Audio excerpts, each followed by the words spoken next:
ഈ ശക്തി കൊണ്ട്, നമ്മുടെ ശക്തി കൊണ്ട് മോദി RSS അമിത്ഷായെ നമ്മൾ പരാജയപ്പെടുത്തിയേ പറ്റൂ.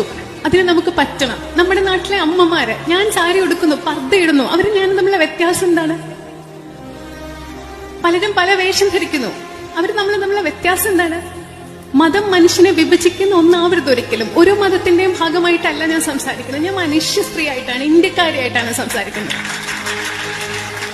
എല്ലാ മതത്തിനുപരി, എല്ലാ വ്യത്യാസങ്ങൾക്കും ഉപരി നമ്മളൊക്കെ മനുഷ്യരാണ്. നമുക്ക് ആത്യന്തികമായി മനുഷ്യരുടെ വിചാരങ്ങളുണ്ട്, വികാരങ്ങളുണ്ട്. ആ മനുഷ്യനെ ഒറ്റപ്പെടുത്താൻ, ഈ ഇന്ത്യ രാജ്യത്തെ ഒരു വ്യക്തിയെ പോലും ഒറ്റപ്പെടുത്താൻ ഈ ഭരണകൂടത്തെ നമ്മൾ ഒരിക്കലും അനുവദിച്ചുകൂടാ. അവിടെയാണ് നമ്മുടെ യുവജനങ്ങളെ നമ്മുടെ ശക്തി കാണിക്കേണ്ടത്. നമ്മുടെ തെരുവിലുണ്ട് പെൺകുട്ടികളും ആൺകുട്ടികളും ഒരുപോലെ ഉണ്ട്. ഇവരോട് പറയാണ്, ഞങ്ങളുടെ രാജ്യത്തെ ഭിന്നിപ്പിക്കാൻ നമ്മൾ സമ്മതിക്കില്ല.